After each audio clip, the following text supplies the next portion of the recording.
성장하는 동안은 행복했죠. 일하는 동안 보람도 느꼈죠. 그런데 사실 좋은 때는 언젠가 하니 열매를 맺어서 사회에 주는 때예요. 사과나 배나무가 열매를 맺어서 사회에 주지 못하면 의미가 없잖아요.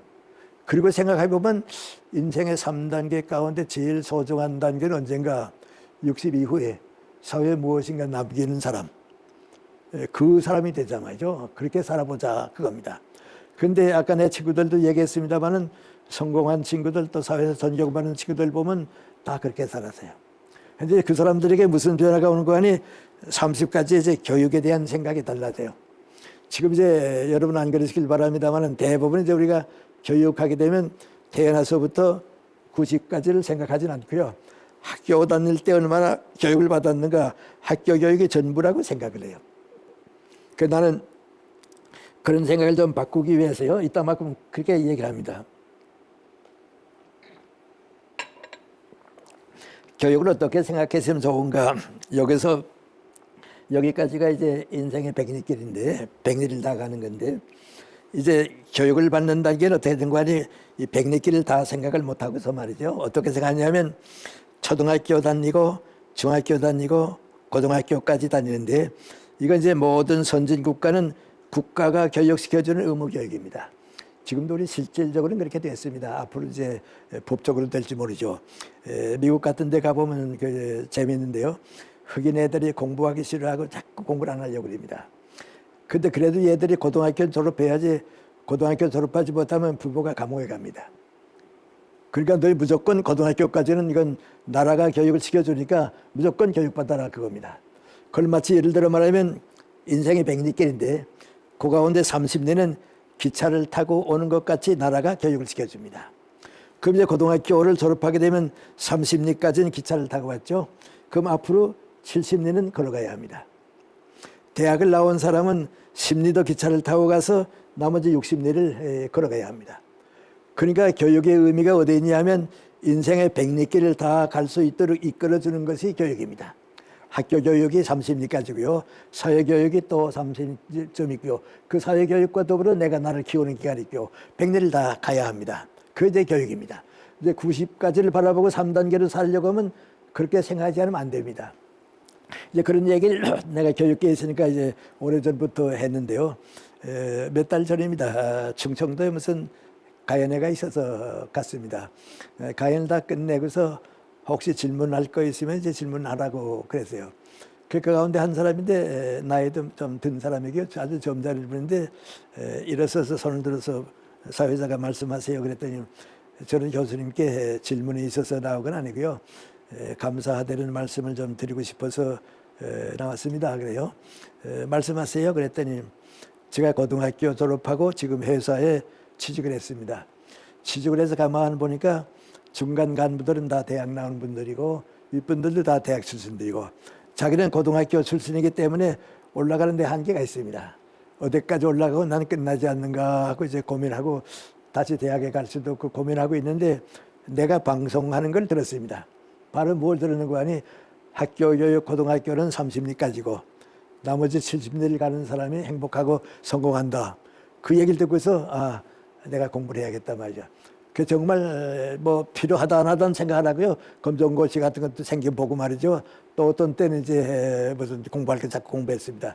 그래도 하는 말이 뭔가 아니 많이 노력한 결과인데 우리 큰 기업체는 아닙니다만 제가 지금 우리 회사의 사장입니다. 그러니까 나를 도와주는 사람들 가운데 대학 출신들이 많이 있고 나는 지금 사장이 되고 그렇습니다. 그때 선생님 말씀을 내가 기억하고 그렇게 살지 않았으면 어떻게 됐을까 해서 고마운 마음을 느낀다고 말이죠. 그렇습니다. 그 내가 그분 보고 그랬습니다. 당신만 그런 건 아니고 제일 우리가 지금 바꿔야 할 생각했는데 고등학교 나온 사람들은 내가 뭐 대학도 못 갔는데 그걸로 끝나면 그건 잘못입니다. 대학 나온 사람들은 내가 뭐 대학까지 다 나왔는데 이전 됐지. 그리고 공부 안 하게 되면 40리를 끝납니다. 그 중요한 건 나머지 60리, 70리입니다.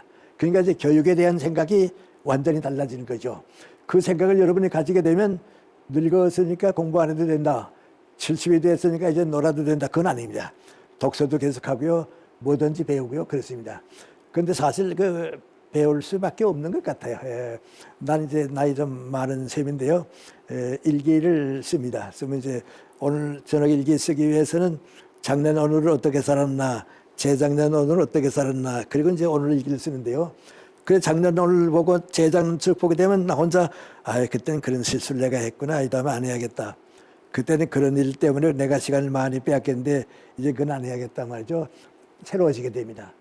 그러면 인간적으로 성장한다 하는 건 죽을 때까지죠. 그렇게 할 수밖에 없어요. 그래서 우리가 교육에 대한 의미가 이제 달라지는 거고요. 그 다음에 이제 여러분에게 많이 해당하기 때문에 말씀드리는 건데, 그건 우리 일에 대한 가치관이 달라집니다.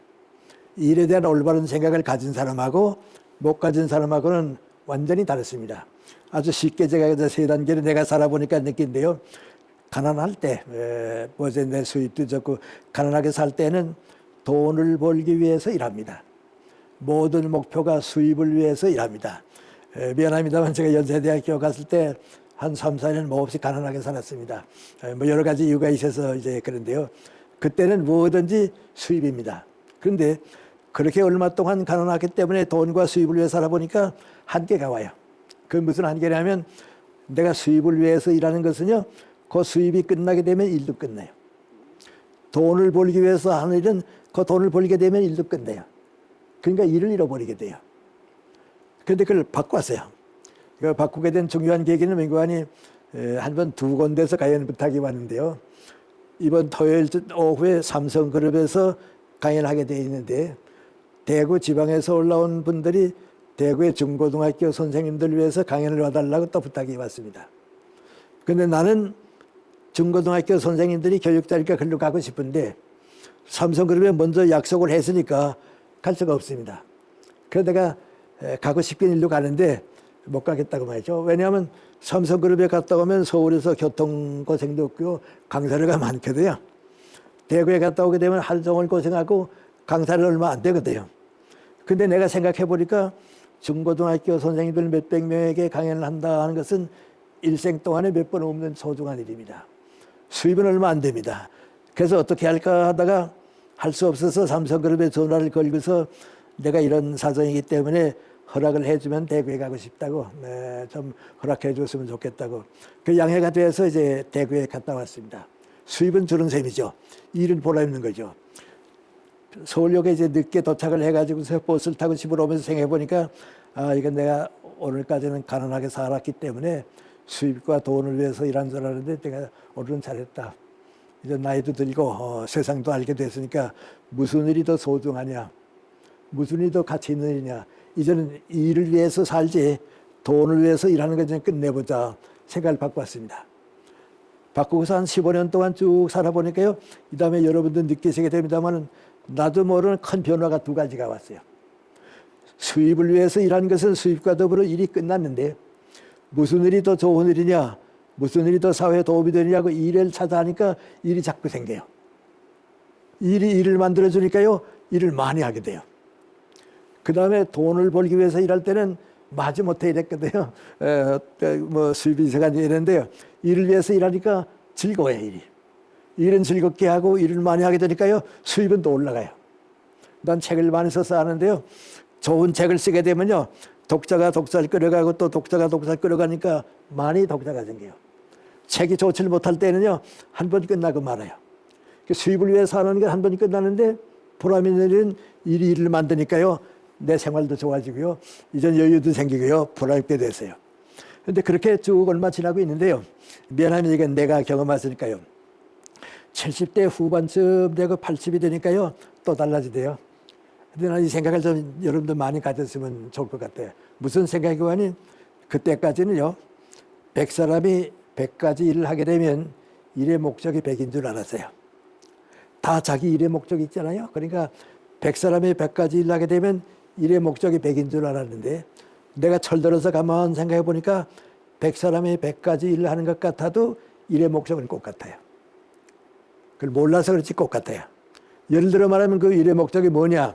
내가 그 일을 함으로써 얼마나 많은 사람들이 행복하고 인간답게 살 수 있을까. 그거 도와주는 거예요. 정치가는 정치를 함으로써 더 많은 국민들에게 행복을 주고요. 기업가는 기업을 통해서 많은 국민들에게 경제적 혜택을 주고요. 교육자는 교육을 통해서 내 제자들이 행복해지고 내 제자들을 통해서 사회가 정신적으로 인간답게 사는데 도움을 주는 거예요. 그러니까 그전에는 내가 나를 위해서 일하는 줄 알았어요. 그 다음엔 이 일을 위해서 일하는 줄 알았어요. 그랬더니 내가 인생이 뭐냐 하는 걸 깨닫고 나니까 그게 아니고 내가 하는 일이 좀 더 많은 사람에게 인간다운 행복한 삶을 주고 있느냐, 그 표준이 돼야 돼요. 요새 우리 정치 문제도 많이 합니다만 예를 들어 말하면 내가 교통부 장관이 돼서 정책을 잘못했기 때문에 많은 국민들이 고령하고 불행에 겪었다 하면 내가 장관 되면 안 되죠. 자기검사를 안 되죠. 차라리 누가 보람있게 사냐. 버스 운전기사가 돼서 하루에 몇백 명, 몇천 명을 행복하게 즐겁게 해줄 수 있습니다. 그러면 교통부 장관이 돼서 국민들을 불행하게 하는 것보다는 버스 기사가 돼가지고 더 많은 사람이 행복하게 살도록 해주는 거예요. 그럼 무슨 일이 귀하냐 하고 물어보게 되면 내가 하는 일 때문에 더 많은 사람이 인간답게 행복하게 살 수 있게 됐다. 그 책임을 내가 감당하고 있다. 그렇게 생각하는 것이 가장 귀한 인생이에요.